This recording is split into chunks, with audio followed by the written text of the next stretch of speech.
Hello again, ganda kachika life! Kumusta po kayo mga kachika? Heto na naman po tayo para sa ating panibagong showbiz update. For today's video, pag-usapan po ito nating trending about po nga po kay Miss Shobi Etrata. Ang kapuso actress at ex-Pinoy Big Brother Celebrity Collab Edition housemate na si Miss Shobi Etrata ay aminadong ilang gabi na siya hindi nakakatulog dahil nga po sa kaliwat kanang isyong binabato sa kanya. Sa eksklusibo nga pong panayam ng TV Patrol correspondent na si Mr. MG Felipe ay naglabas nga po ng saloobin ang dalaga tungkol sa mga lumang videos na naglalabasan na tila naging pabog daw itong si Miss Shobi sa pagsara ng ABS-CBN noong 2020. Paglilinaw nga po ni Miss Shobi, I was really against the shutdown of ABS-CBN, Sir MJ. In fact, I was a fan and I even tweeted po that ABS-CBN is a culture. You're taking against, I mean you're taking away from us people kasi for me, growing up, I always watch ABS-CBN and Miss Annette Golson Valdez knows about it. And even I told her na yung antena, ganon-ganon, minumers siya pa nga or pinapakita po habang pong ini-interview ito si Miss Shobi Etrata, talaga pong idinidemonstrate niya po kung paano nga po pag-aayos nila sa kanilang antena ng kanyang TV. Isa pa nga pong klinaro ng Kapuso Star ay ang tungkol sa kay Miss Vice Ganda na sinasabing nag-iw siya sa Showtime host. Gayong ito mismo ang nagsabing kunin siya bilang guest ng co-host sa noontime show ng ABS-CBN. At dahil fan nga siya ng Kapamilya Show ay isa rin ito sa pinapanood niya si Miss Vice na hilig niyang gayahin ang itsura nito sa pamamagitan na nga po ng memes at taking out of contest daw ang mga short na clips kasama na po ang Jojoay na Tatropahin Vlog ay ang kakatawanan at nag-iw nga siya kay Vice. Nag-iw ako kasi parehas kaming girl, katwiran nga po ni Miss Shobi. Sa kasalukuyan nga po, wala si Shobi sa Showtime kaya natanong ni Miss MJ kung babalik pa nga raw to sa Showtime. Ang pababalik po depende sa ability na schedule. I really love Showtime. I really grateful for Meme for giving me the opportunity to be Showtime na dati napapaang ko lang po. Paliwanag nga po ni Miss Shobi. Natanong nga din po kung nakapag-usap na sina Shobi at Miss Vice Ganda.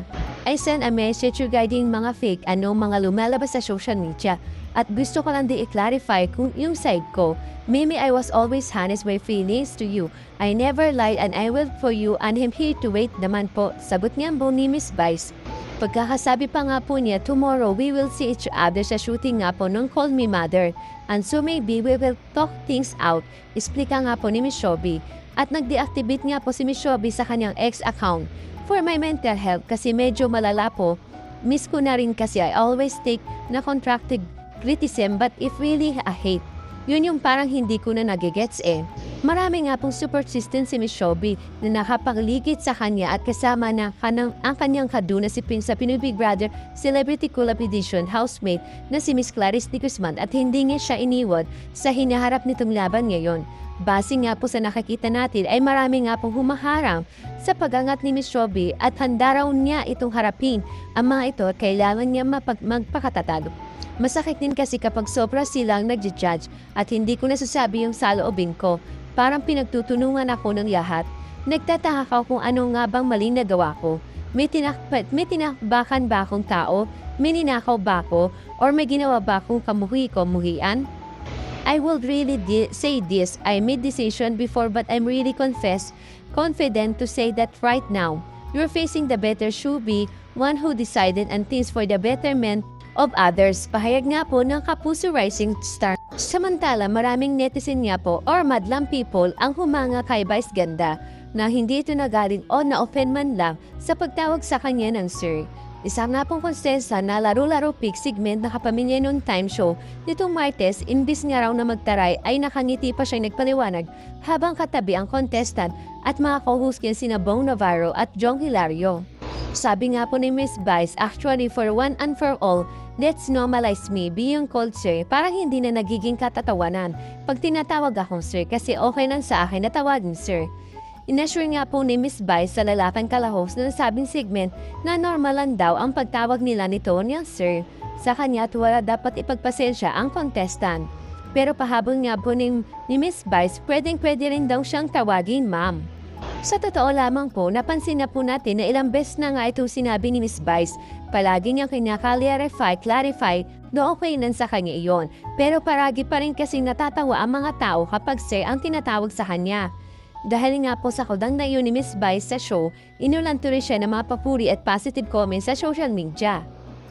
Sabi nga po kay Miss Vice about not being offended and simply respecting other people's mistake at not making things awkward. We love you, Vice Ganda. Sabi pa nga po na isang comment, buti na lang si Miss Vice hindi siya sensitive sa pronoun na tinatawag sa kanya. Sana gayahin nga po siya na ilang members ng LGBTQ na OA kapag nagkakamali nga po ng tawag sa kanila. Wala naman kasi talaga sa kanya yon. Nung tao lang around him, like John Bo, ang natatawa. Kaya ayon, napapansin tuloy, saludo kami sa iyo, Miss Vice Ganda. Sana nga po, tularan itong si Miss Vice na ibang kapatid na natin sa community ang gesture na ito ni Miss Vice at piliin natin ang maging mabuti na lamang sa kapwa, lalo kung wala namang intensyong masama sa atin ang ibang tao. Samantala, dumako naman po tayo sa pinakahuli natin showbiz update. Trending nga po ang eksena ni na Miss Maris Racal at Mr. Aljur Abrenica sa FBG Batang Quiapo. Noong nga pong Lunes kung saan inalok nga po ng karakter ni Mr. Aljur na maging girlfriend niya ang kapwa-pulis na si Mr. Racal. Hindi nga po bet na mga ilang viewers at fans ni Miss Racal ay tambal sa kay Mr. Aljur Abrenica. Sa social media nga po, mapapansin nyo na halos puro unfavorable comment ang mababasa sa mga nagkalat na screen grab post mula sa nasabing episode. Meron pa nga po tayong nabasa ang original linyahan, sila pa talaga ang pinagpartner nila. Isa pa nga pong komento ang ating nabasa, nakakaloka, parehong cheater ang pinagpartner sa BQ. Ang ganda ng pairing nila Miss Maris at Mr. Aljur, cheater to cheater. Marami nga po ang nadismaya kung bakit daw pumayag ang actress na tanggapin ang role niyang ito sa serye ni Mr. Coco Martin. Ang taas na raw kasi na inabot ng success ni Miss Maris sa Incognito. Komento pa nga po ng mga netizen parang maling career move daw ito at follow-up sa project nito. Tapos kay Mr. Aljur pa raw ito pinareha. Nagtataka nga po ang mga fans ni Miss Maris sa social media at hindi talaga nila mabet o hindi nila carry na kay Mr. Aljur itambal ang iniidolo nila. Wala kasi sila sa isang pangmalakasan serye with Anthony Chinengs. Hindi rin magaganda ang mga comment tungkol sa itsura ng aktor sa screen. Katakot-takot na pamimintas ay binato sa looks ngayon yung dating starstruck, heartthrob at hindi nga raw ito bagay kay Miss Maris. Pati ba naman ang acting ni Mr. Aljur ay hindi nga po pinatawad ng mga cyber na basher. Tila may matamlay raw ito at walang dating, hindi raw nila maramdaman ang acting nito. Obvious nga raw na nilalamon lang ni Miss Maris sa actingan si Mr. Aljur sa mga eksena nila. Wala raw tulisin ang kilig na nararamdaman dahil hindi raw natural ito. Marami nga po mga basher na talaga namang nagsisimula pa lang naman i-build up ang magiging relasyon ng mga karakter ni Maris at Mr. Aljur sa serye. Ang dami na nga po nilang talak o sabihin namin ang dami na nilang comment na hindi maganda. Alam niyo dun sa mga basher ito lang po masasabi ko let's wait and see na lang muna sa mga susunod pang episode bago po tayo tumalak ng bonggang-bongga. For sure naman po is may pasabo nga po dito si Mr. Derek Popo sa roles ng dalawa. Thank you for watching. Kung nagustuhan niyo po ang video ito, subscribe na sa Starlight Showbiz YouTube channel. And please don't forget to hit the bell button for our latest updates.